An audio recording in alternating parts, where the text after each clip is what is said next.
Immanuel Wallerstein, en su obra Abrir las ciencias sociales, en el capítulo primero, La construcción histórica de las ciencias sociales desde el siglo XVIII hasta 1945, expone una serie de argumentos acerca de la historia del conocimiento con los cuales nosotros hoy podemos definir y distinguir la diferencia entre una ciencia natural y una ciencia social, entre lo que otros autores llamarían como una ciencia exacta y las ciencias inexactas.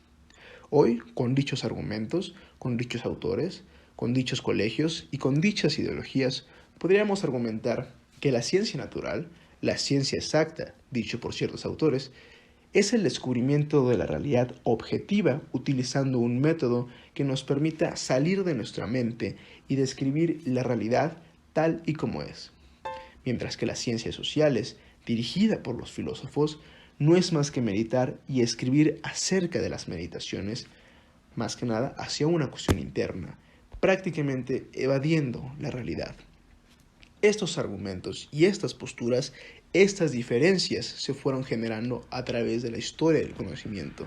En un principio, la ciencia se pudo definir como la búsqueda de leyes naturales universales que se mantenían en todo tiempo y en todo espacio.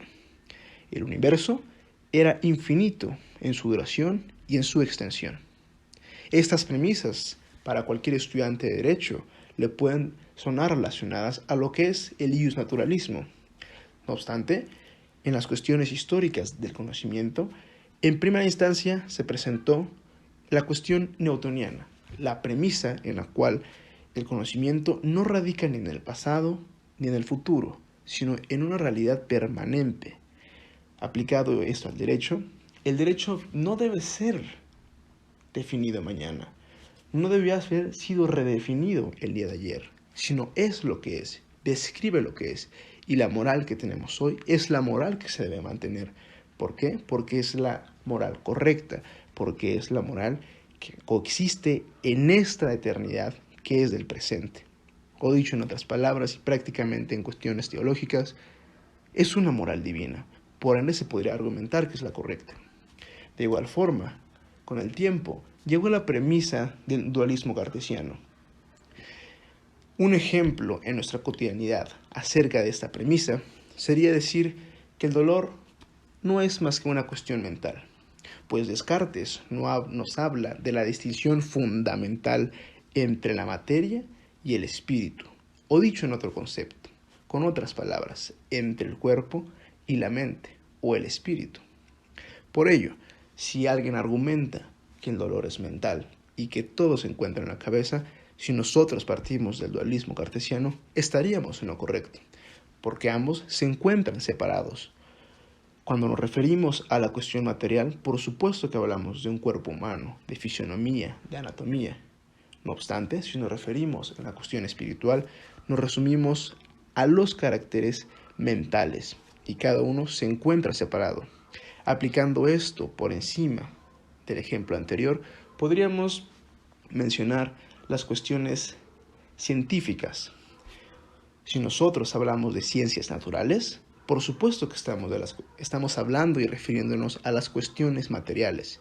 Si nosotros hablamos de las ciencias sociales, del cuestionamiento, del pensamiento, de la crítica, por supuesto que nos referimos al campo y al mundo del espíritu.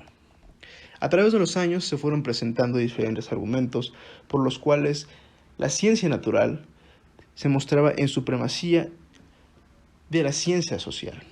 No obstante, esto fue mediante un proceso, mediante la retórica. Sin embargo, en el siglo XIX fue cuando triunfó la ciencia, pero no cualquier ciencia, sino la natural. Aquí fue cuando se marcó la diferencia, y consagrándose en la lingüística, lo que alguna vez fue la ciencia, de manera general, pasó a ser definido como la ciencia natural. Si se llegaba a decir que alguien era un científico, se daba por entendido que era un científico de ciencias naturales, no de ciencias sociales.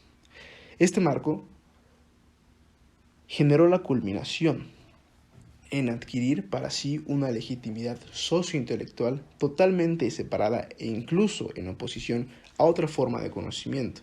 Esta forma de conocimiento es lo que conocemos como filosofía. Es decir, la ciencia la ciencia natural estaba mucho más claramente que la alternativa. Esto lo podemos ver hoy en día en nuestra actualidad. Las ciencias naturales tienen sus objetos de estudios definidos. Las ciencias sociales aún siguen en constante cuestionamiento para definirlo. No obstante, la ciencia natural también fue avanzando de manera continua a través y con estas definiciones ya marcadas. Con el tiempo, las ciencias sociales presentaron también sus cuestionamientos. Por ejemplo, lo que alguna vez fue la Facultad de Teología fue perdiendo su importancia e inclusive llegó a desaparecer.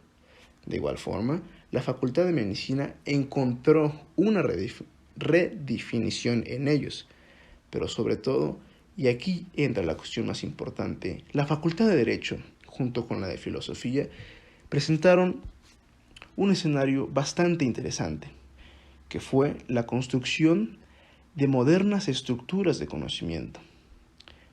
Algo que desde las ciencias naturales no podría ser criticado, pues estaba abordando algo más exacto. Los estudios legales son el tercer campo que nunca llegó a ser del todo una ciencia social.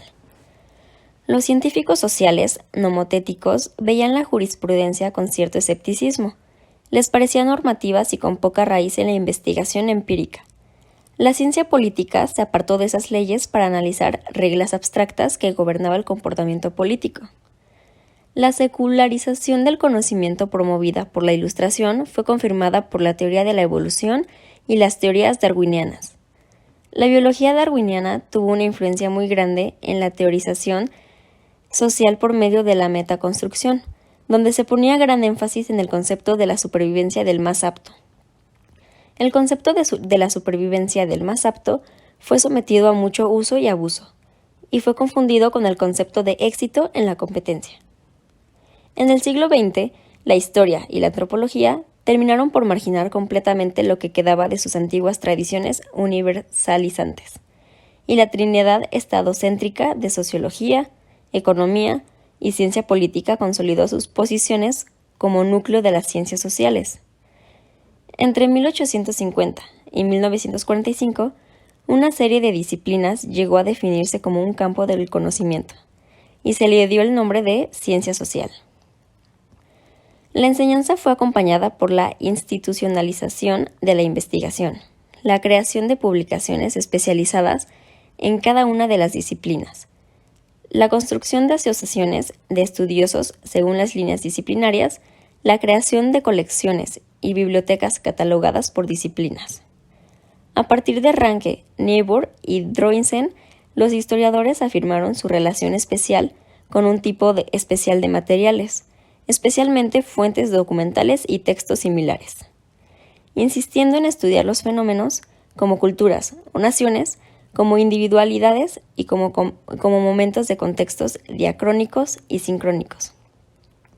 Los antropólogos reconstruyeron los modos de organización social de pueblos muy diferentes de las formas occidentales. Costumbres muy extrañas a los ojos occidentales no eran irracionales.